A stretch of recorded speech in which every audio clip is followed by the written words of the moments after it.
Hi all வணக்கம். இன்னைக்கு நம்ம சேனலில் சூப்பரான ஆலு பரோட்டா, அதுக்கு பர்ஃபெக்டான தேய்ச்சா and masala curd பார்த்துலாமா.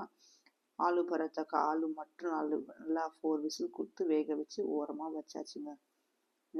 First process chapati மாவு பிசைறது. பரோட்டாவுக்கு ஃபஸ்ட்டு மாவு தானே முக்கியம், அது கண்டிப்பாக 1/2 hour ரெஸ்டிங் டைம் வேணும். அதனால் உருளைக்கிழங்கு வேக வச்ச அடுத்த செகண்ட் சப்பாத்தி மாவு பிசைய ஸ்டார்ட் பண்ணியாச்சு. நான் எப்போவுமே சப்பாத்திக்கு மாவு பிசையும் போது சாஃப்டாக வரணும்னா உப்பு எண்ணெய் போட்டு பிசைவேன். அப்படி இல்லைன்னா கொஞ்சம் கேர்டும் ஆட் பண்ணிக்கலாம். நான் எனக்கு கேர்டு ஆட் பண்ணல, வெறும் சால்ட்டு எண்ணெய் ஸ்ப்ரே பண்ணிவிட்டு இந்த சாஃப்ட் டோவாக பிசையணும். கையில் ஒட்டக்கூடாது, ஸ்டிக்கி ஆகக்கூடாது.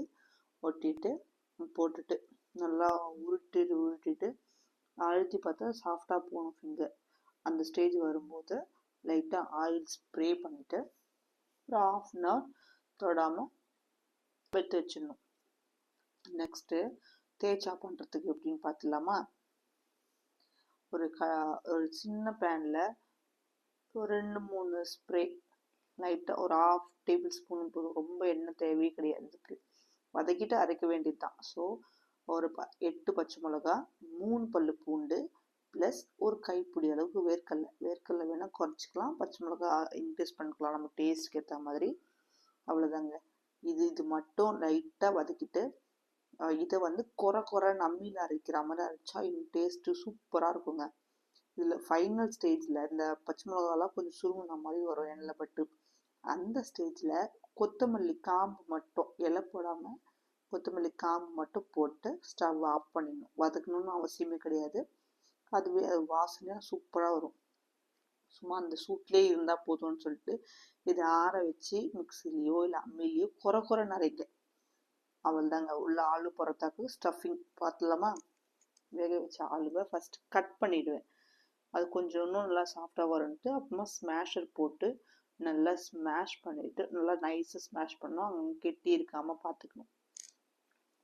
நல்லா ஸ்மேஷ் பண்ணி நல்லா அது உப்பு எதுவுமே போடல, வெறும் உருளைக்கிழங்கு நல்லா ஸ்ப்ராஷ் பண்ணி முடிச்சிட்ட பிறகு இப்போ தேவையான மசாலாஸ் ஃபஸ்ட்டு சால்ட்டு போட்டு, நெக்ஸ்ட்டு ஓமம் 1/4 டேபிள் ஸ்பூனும், தனியா 1 டேபிள் ஸ்பூன் குறைன்னு அம்மியில் இடித்து வச்சுருக்கேன். மிக்சியில் அரைக்கலைங்க, சும்மா இடித்தா மாதிரி போடும். க்ரஷ் பண்ணி போட்டால் செம்ம வாசனை சூப்பராக இருக்கும்.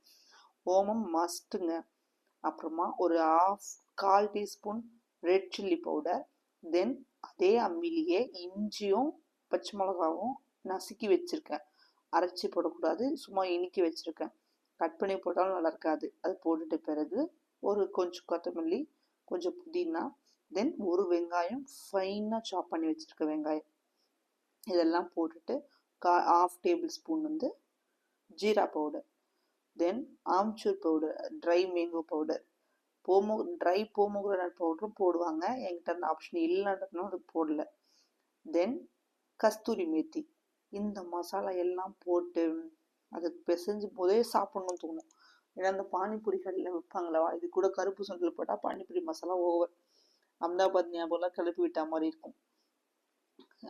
அகைன் கையில் கலரி விடும்போது 1-2 மசியாது இருந்தால் உருளைக்கிழங்க நல்லா கையில் போட்டு மசிச்சு வச்சிடணும். இது அப்படியே சாப்பிடணும்னு தோணும். நாங்கள் ஆல்ரெடி இதில் உப்பு காரெல்லாம் டேஸ்ட் பண்ணி பார்த்துட்டோம். வெறும் இந்த உருளைக்கிழங்கு மட்டும் மசாலா ஸ்டஃபிங் எடுத்து வச்சுட்டு நெக்ஸ்ட்டு ஆலு பரோட்டா போடுறதுக்கு ஸ்டார்ட் பண்ணிடலாம். வழக்கம் போல் சப்பாத்தி மாவு நைஸாக எடுத்துட்டு ஒரு பெரிய நார்மல் ரவுண்டு பிடிச்சிட்டு அதை திக்காக ஃபஸ்ட்டு ரோல் பண்ணிக்கணும்.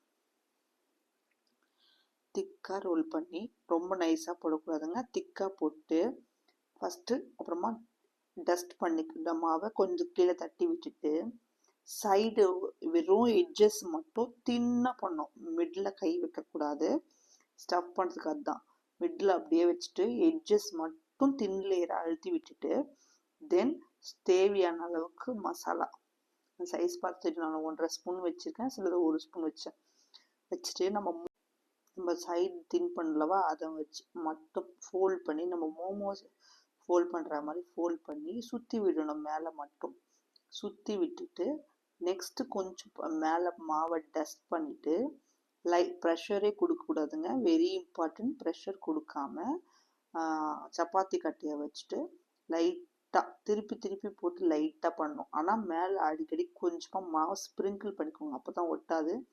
சில ஆயில் கூட ஸ்ப்ரிங்கிள் பண்ணலாம். நான் ஃபுல்லாக மாவை தான் டஸ்ட் பண்ணேன்.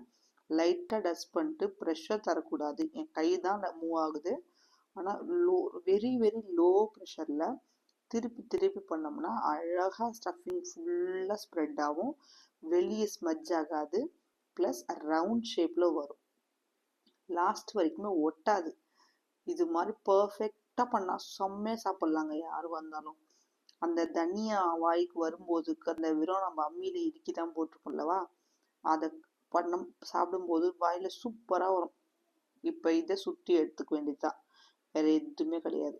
பாருங்கள், ஒட்டாமல் எவ்வளோ ரவுண்ட் ஷேப்பில் மசாலா வெளில வராமையும் இருக்குது. நான் ஃபுல் ப்ரெஷர் தரல, அதை ரோலிங்கை வச்சு சும்மா ரோல் பண்ணிகிட்டே இருக்கேன்.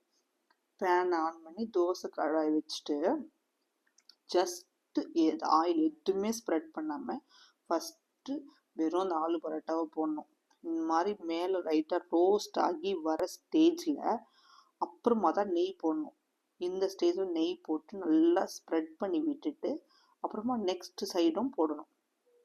இதுதான் ஃபஸ்ட்டு எம்டியாக தோசைக்கல்லில் போட்டுட்டு இந்த ப்ரௌன் ஷேடு வர ஸ்டேஜில் அதுக்கு மேலே கொஞ்சமாக நெய் ஊற்றி திருப்பி போடணும்.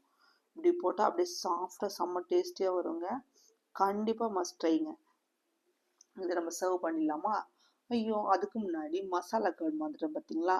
நம்ம வீட்டில் தயிர் இருக்குல்ல, அதில் கெட்டி தயிர் எடுத்துட்டு 1/2 டேபிள் ஸ்பூன் ஜீரா பவுடரும் அப்புறம் காஷ்மீரி சில்லி, நார்மல் சில்லி பவுடரும் போடலாம், ரெட் சில்லி பவுடர், அதை போட்டுட்டு இந்த மசாலா கர்டு தேவையான உப்பு போட்டு நல்லா மிக்ஸ் பண்ணி வச்சா முடிஞ்சிச்சு மசாலா கர்ட். இதுக்கப்புறம் சர்வ் பிளேட்டில் ஒரு பட்டரை வச்சு சாப்பிட்டா அவ்வளோ டேஸ்ட்டுங்க. சரி வாங்க சர்வ் பண்ணிடலாமா? 2 பரோட்டா சுட வச்சுட்டு அந்த ஆலு பரோட்டா கூட மேலே அந்த தேய்ச்சா வச்சுட்டு எக்ஸ்ட்ரா வேணா வச்சுக்கலாம். நாங்கள் இப்படி தான் சாப்பிடுவோன்றதால குழந்தைங்களுக்கு வெறும் பரோட்டா மட்டும் கொடுங்க, தேய்ச்சாலாம் கொஞ்சம் அவாய்ட் பண்ணிவிடுங்க, காரமாக இருக்குன்றதுனால. ஒரு சூப்பரான 2 வச்சுட்டு கூட ஒரு 2 பரோட்டா வச்சுட்டு மேலே கொஞ்சமாக பட்டர் போட்டு ஒரு சுடல பிச்சு அந்த தேய்ச்சா ஒரு ஃபஸ்ட்டு பட்டரில் தொட்டுட்டு நெக்ஸ்ட்டு தேய்ச்சா ஒரு அடி எடுத்துட்டு நெக்ஸ்ட்டு அந்த பரோட்டா வச்சு அந்த மசாலா கர்ட் வச்சு சாப்பிட்டோம்னா அந்த பரோட்டா அவ்வளோ டேஸ்ட்டுங்க, சூப்பராக இருக்குங்க. மிஸ் பண்ண 2 வருஷத்துக்கு முன்னாடி இருந்த அஹமதாபாத் ஃபீலிங் எல்லாம் வந்துடும். அவ்வளோ சூப்பராக இருந்துச்சுங்க. கண்டிப்பாக மஸ்ட் ட்ரை டிஷ். உங்களுக்கு வீடியோ கண்டிப்பாக பிடிச்சிருக்கும்னு நினைக்கிறேன். என்னதான் வயிறு ஃபுல்லாக சாப்பிட்டுருந்தாலும் வீடியோ எடிட் பண்ணும்போது இன்னும் சாப்பிட்லாமான்ற மாதிரி ஃபீல் வருது. கண்டிப்பாக இந்த மசாலா ஆலு பரோட்டாவை மசாலா கர்ட் கூடயும் அந்த தேய்ச்சா கூடயும் ட்ரை பண்ணி பாருங்கள், சூப்பராக இருக்குங்க. தேங்க்யூ கைஸ், தேங்க்ஸ் ஃபார் வாட்சிங். என்னோட மஸ்ட் ஃபேவரட் டிஷ்ஷில் இது ஒன்று ஆட் ஆயிடுச்சுங்க. Bye bye.